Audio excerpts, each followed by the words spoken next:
It's an honor to be here with you. Thank you, Sandra, and thank you, Louise, for beautiful music. And thank you all for being here. I look forward to our time together. I was asked an opening reading, and I chose from Ecclesiastes 1, chapter 1 from the Hebrew Bible. I just feel like so much wisdom I glean. I glean a lot of confusion when I try to read scripture, but I also find a lot of wisdom and comfort there. So this is Ecclesiastes chapter 1. The words of David's son Koheleth, king in Jerusalem. Vanities of vanities, says Koheleth, vanity of vanities, all things are vanity, vanity of human toil. What profit have we from the toil which we toil at under the sun? One generation departs and another generation comes, but the world forever stays. The sun rises and the sun sets, then it passes on to a new place where it rises again. Shifting south, then north, back and forth, shifts the winds, constantly shifting in course. All rivers flow to the sea. To the place where they flow, the rivers continue to flow. All things are wearisome, too wearisome for words. The eye is not satisfied by seeing, nor the ear satisfied by hearing. What has been, that will be, what has been done, that will be done, nothing new under the sun. Even the things which we say, see, this is new, have existed in ages that preceded us. There is no remembrance of past generations, nor will future generations be remembered by those who come after them. Koheleth, the king of Israel and Jerusalem, and I applied my mind to search and investigate in wisdom all things that are done under the sun. A bad business God has given to human beings to be busied with. I have seen all things that are done under the sun, and behold, all is vanity and chase after the wind. What is crooked cannot be made straight, and what you count, and you cannot count what is not there.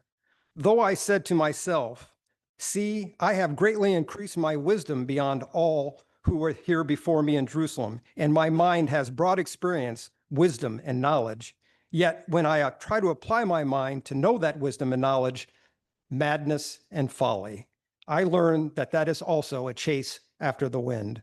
For in much wisdom, there is much sorrow.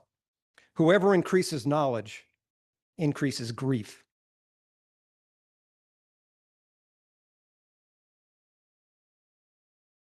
Good morning. Thanks for joining me. It takes a lot of courage to come up in front of everybody, right? I feel a little nervous, to be honest. But I've done this before once at the UU Church when you were in Columbus proper in the city. You were, I think, using one of the congregations there. So it's been, I'm old, so years ago. But it's the same message I had then that I have now. And can I get your name? Evie? Adrian. Adrian. Evie and Adrian. When someone says something nice to you, how does it make you feel? Good. Can you give me an example? What's a nice thing somebody could say to you?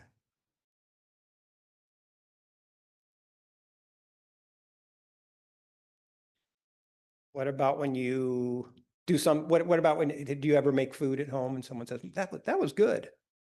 Or do you ever say that to your mom or your dad when they cook food, or your sister or brother? How do you think they feel when you say, thank you for making that food for me? That tasted good. It makes you feel good. Sometimes I have found, and again, I'm old, so I've been doing this for a long time, and I raised 3 beautiful daughters, but I have found when I use a positive comment and it makes them feel good, it kind of lifts up the whole room a little bit, and then they're more inclined to say something good to me, and then all of a sudden, everybody's being happy. But then I also say conversely, and Adrian, maybe this is for you, what happens when you say something that's not good to somebody? How does it make you feel? Like if someone says, that wasn't smart, or even ruder things like that. We don't need to go there here in this space, but people say mean things. And sometimes you hear it on TV, you hear it on the radio, you hear it when you're just out walking around in public. At school, people say mean stuff. You both in school? Okay. So my point, and you know what? I think either Reverend Nick or Miss Sandra put something in the mystery box that makes this point happen. You want to get them out? See what the 2 things are. So it kind of makes the point. We said it makes the point with how you feel with something you can touch. There you go. Work together. Make a plan. There you go. What do you say? Thank you. All right, what do we have in there? Okay. All right, no, wait a minute. There's two things. There's two things. See what else? And you can trade back and forth. No, it's not a dead bug. Oh, there is a dead bug. No. But then maybe get the, Adrian, you want to get the other little thing in the corner there? Oh, is that kind of scary? All right, I'll get it. I'll get it. All right. So let's see if we can get this. So we said when you say something, it's nice. And when you say something nice, it's kind of like the mellow there, right? You feel good. It makes you feel soft. But when someone says something mean, and I think Adrian really proved the point, this is, I think, a seed from a sour gum tree or sugar maple. So how does that feel when you touch that? Spiky. Spiky, yeah. Just like when someone says something negative or mean to you, it's kind of spiky, right? And then you kind of, and then you want to respond in kind. So it's a simple message. Can you think of something nice that you might say then after church today, after our gathering here at the UU congregation? You want to start? Okay, go ahead.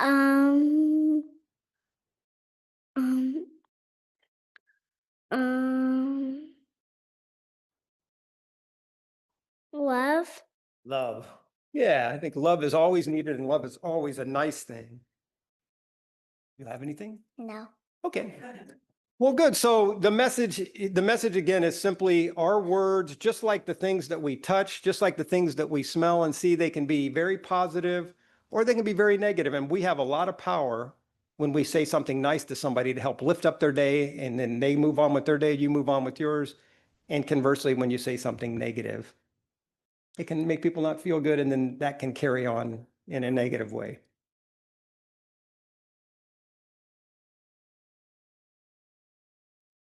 I was raised Catholic with 12 years of Catholic school indoctrination.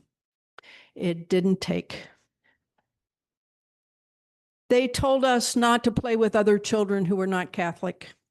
They were not going to heaven, and we couldn't chance being influenced by them, and we definitely shouldn't date non-Catholic boys.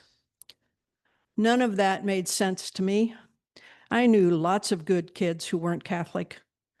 Plus, they condemned queers, and I knew I was a good person and was just born this way. I left the church after high school because of hypocrisy, perceived lies, and trying to control my thoughts. During college, I minored in religions of the world. I learned new perspectives on all religions and life as I explored many different churches throughout the next 25 years. All were interesting and had something I liked, but none of them fit. Still, I missed community, mutual singing, ritual, but not the dogma. Then in '93, I stumbled on UUF, the Unitarian Universalist Fellowship. They said the search for truth and meaning could be found anywhere, and it was our job to find it. And they believed in the worth and dignity of everyone. These things totally resonated with me. UUF, now UUCCI, was already in relationship with the Hebrew congregation and was considering a relationship with the Muslims. I was hooked. I knew I was home. And the expansion of interfaith relationships goes on. I'm excited to hear from Charlie this morning as we learn to deepen those new relationships.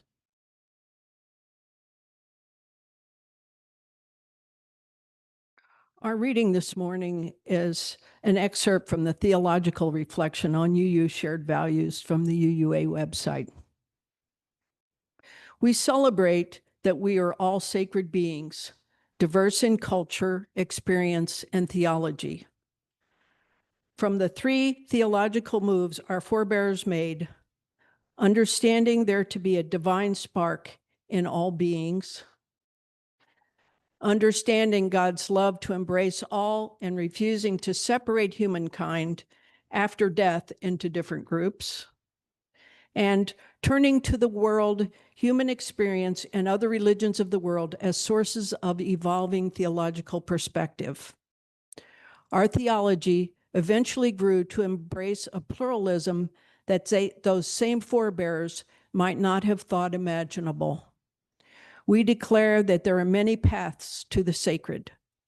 We hold fast to the notion that one religion does not hold all the truth for all time, not even UUism.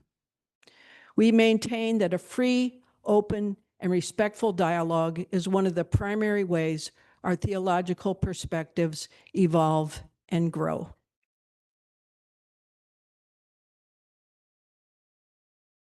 No, thank you. Thanks again for letting me be here and kind of share my passion for what I find spiritual. I think I was talking with Sandra earlier, and I don't feel worthy, but I feel called. So that's kind of the state I'm in. A little bit about my work. I work at the Center for Interfaith Cooperation. Until about 2 months ago, I retired after 14 years. And the goal with our interfaith work, it was in Indianapolis, Indiana. There's a building there on 42nd and Michigan Road called the Interchurch Center, built in 1967 to try to bring Christian congregations together. In the 60s. That was obviously the predominant faith. There were some scattering of Jewish communities and some others, but mostly Christian. And the goal of the Interchurch Center was, it was 4 Protestant denominations that built that building. Disciples of Christ were still in the building, and the Episcopals, the Presbyterians, and the Methodists. And the goal again was to say, we may not agree with the schisms that have separated us over the years. Last I looked on Google, there's 35,000 different ways to be a Christian, or different denominations. But the goal was to say, well, what can we do to help improve society? Education, the environment. At the time, civil rights was on front and center, and the religious organizations came together and said, how can we make sure that civil rights are not just de jure, just not written into our laws, but actually are being lived out in our daily practice? So we moved into that building in 2011, and on the shoulders of a lot of other ecumenical and interfaith work in Indianapolis, and there's a whole variety of them. Some of them work on people that are experiencing homeless, some are working on food security, some are working on the environment. There's several working on the environment, which just makes good common sense, right? And is so in line with UU principles and values that we share the same planet, we share the same fate, and how do we conduct ourselves? And hopefully we're listening to the better voices within our faith traditions. And I think when we expose ourselves to other faith traditions and try to understand their perspectives, I think we all grow. And I know personally, I could speak from my own journeys that I grow further in my own faith trying to understand others. I am also raised Catholic, and I struggled with it all my life. When I was 14, I was enamored with Native American culture. I still have this little book called Meet the North American Indians. It was part of a series, and just loved that lifestyle. Built a tent in my backyard, got some moccasins, told my mom, I want to go live with the Native Americans, which I did. Eventually, I moved out to Arizona and went to school at Northern Arizona University. But anyway, when the nuns at my catechism said, well, the Native Americans are just as Sandra said so eloquently, they're going to go to hell. I guess we don't need to sugarcoat it. That's what the nun told me as a 14-year-old kid. And I just said, well, I don't want to be part of a church that feels that way. And so I left the church for some time. But since that, part of my interfaith journey is to come back and see the flawed institution and see my role maybe to be a positive voice within that flawed institution. And I kind of regard my American citizenship similarly, right? I'm not going to walk away from the country, but I'm also very disappointed with some things that this country does that represents me. And I take ownership for it and hopefully try to change it. And that was the spirit of that song, by the way, written by Little Steven. So that's my interfaith journey, the Center for Interfaith Cooperation. I say what distinguishes our interfaith work from others is that our goal is to build relationships over time. And we've been through some pretty fraught times, as you can imagine. Roe v. Wade really challenged this is our board of directors. I can just say that the value of our organization is that we brought this very disparate group of people from 9 different faith groups together into what I consider a trusted space, very aligned with what I consider the mission of the UU. So we have, in this picture, we have folks from the 3, I say Abrahamic, this is how I break down interfaith, but Abrahamic, the common patriarch of Abraham, the Jewish, Christian, and Muslims. But then we have what they call, I say, the 4 dharmic. Now, and by the way, a lot of people don't accept these terms. Interfaith, I think, is a new space, so language is still being worked out. The 4 dharmic faiths come mostly from India or the Asian subcontinent. And the biggest is Hindu. We have many Hindus representing the Hindu Temple of Central Indiana, a beautiful place to visit in Indianapolis if you ever get an opportunity. I know that you have a beautiful mandir here too, so the temple is so beautiful to be able to come onto this campus and see that. But also the Sikh community, the Sikhs, and the Jains. We have a beautiful, strong Jain community, very small, but very powerful here in Indianapolis. And then also the Buddhist community. So that's 7. We also have pagan. When we started, that would not have worked. When we first brought our group together, that would have been too divisive. And actually it was for others. The pagan community kept showing up for our events and participating, and wonderful people. And we're like, okay, we're in relationship with you. And they were represented on our board. And we did have some folks leave our board because they thought that it wasn't appropriate to have pagans. But that's part of learning and working and understanding the rough edges, right? And so, but we've moved on through that. And then we have Baha'i on our board. We heard there's Zoroastrian families in town, and we were looking for Zoroastrians as well. So our goal with interfaith work is to build relationships over time and to be the authentic relationships. We had 2 big events every year. One's called Festival of Faiths. You're welcome to come September 14th. It's just we get a park downtown. There's usually about 50 booths. The 9 different faiths, or some variation, 7 different faiths are represented, and you can have a turban put on your head, or you can take your picture with the Pope or something. All these fun, like goofy things. We like to say, kind of leave the political correctness at the door, come in and lift up your faith to the highest level that you can lift it up, right? Whatever means you use. The one thing that we've had challenges with is sometimes it's not a political venue, and it's not a place to talk negatively about any other faith, kind of like the children's message. So we've had to enforce that, sadly, a couple times, but it's all been pretty smooth relative to what's going on around us. So, and then we have a big fundraiser every year. It's called the Interfaith Banquet, and we recognize people that have done really good work through the different things. So that's the key observation, I think, with interfaith, is to try to build a trusted space where people can talk, because it just feels like everybody has an agenda, right? But if we can put those agendas out, say, this is my agenda. I either want to be a proselytizer, or I came here to learn, or I want to enhance my own faith, or I want to learn about others, then we can create that space and everyone feels comfortable in it. And so, and it has worked, and we are growing strong. We have a new director. Her name is Erin Hoagland, and she is a priest from the Episcopal tradition. So it's exciting to see the work that she's doing, and I think it will. Our goal is more education. So I read Ecclesiastes because I just believe it speaks too much to the time. Anytime new technology is introduced, I think people monopolize that technology. I think we can look back through history, and whenever communication was enhanced, it created chaos because more people were learning things that maybe they weren't or were supposed to learn, and then other people that challenged kind of a status quo, and the status quo would get upset. So whether that's the Morse code or obviously you think the advent of boats, right? Because that's where colonialism and that type of mentality took place, and that creates friction, right? But how do you stop it, right? How does Pandora go back in the box? And right now we're experiencing amazing technological change, and I think people are trying to take advantage of it. And again, I think I was so happy to hear the UUs had condemned what happened recently in Iran, because I firmly believe, through all my identities, Christian, American, veteran, I'm a veteran as a dad, violence is not going to we are not going to have people succumb to violence and say, you're going to follow what we say because we have, our bombs are bigger than yours, or whatever that mentality is. I understand there's huge security, and I have nothing but, I struggle. I come from an Arab Christian background, and so I do have a bias. But at the same time, we all have bias, but anytime I'm seeing food used as a weapon, or anytime that I see violence used when it's not directly benefiting your security, as opposed to, well, we'll kill them now before they kill us later. We enter into very fraught space, and that's not what my sermon is about today. My sermon today is about meeting people across those differences, having conversations, and hopefully the more compelling nature of love, of inclusion, of understanding one another will prevail. And sometimes it's fits and starts, and we've been through a lot. As humanity. I joined during the second Gulf War, when the second President Bush, I was a combat medic in the second Gulf War.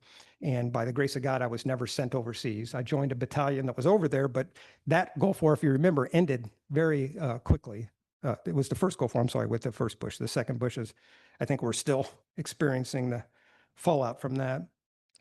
So I'm driven by, I mentioned I was idealized Native American culture. There's a concept in the Navajo tradition. I lived with a Navajo gentleman when I went to school out in Arizona, Mitch Uribe. He was getting his PhD at Northern Arizona University. And he told me a very simple thing that stuck with me ever since then when I was 20 years old, that the premise or the basis of their economic system is if we cooperate, there is abundance. So when human beings cooperate, there's abundance. So it's quite different than obviously what we might study with the Hobbes and Locke and the scarcity and that type of thing. And I think that plays itself out again. But I would love to get back to if we cooperate, there's abundance, because I believe it to the depth of my soul. And I think that is our future. And we're in challenging times.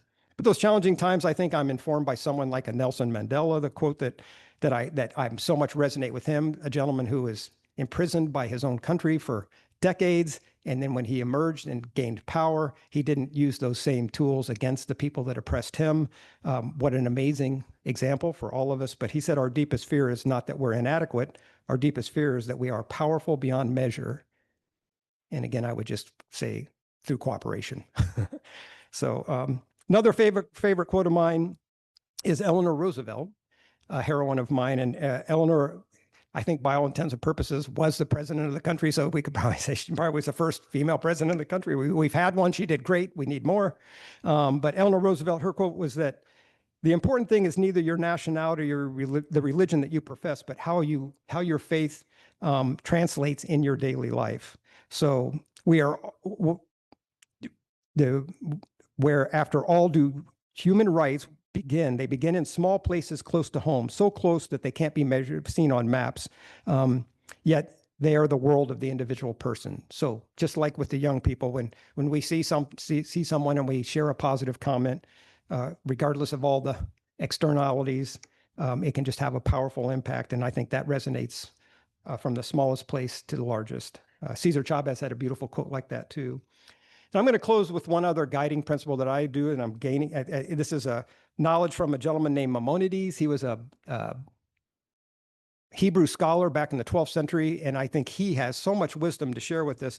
He was in medicine. He was in all kinds of amazing kind of Renaissance education at the time, living in the 12th century, just when Europe was coming out of the Dark Ages. But Maimonides says, and this gives me solace when I feel powerless against, some of these huge challenges that we're facing. But it says, one should see the world and see themselves on a scale equally balanced between good and evil, between positive and negative. And with each good deed that we do, we can ever so slightly tip the balance in favor of good. And so I just try to live my life that on a daily basis, and kind of each circumstance I find myself in, what could I do that's good? And I fail all the time, but it doesn't stop me. And being here with you today is an affirmation of that. So thanks so much for this opportunity to be with you.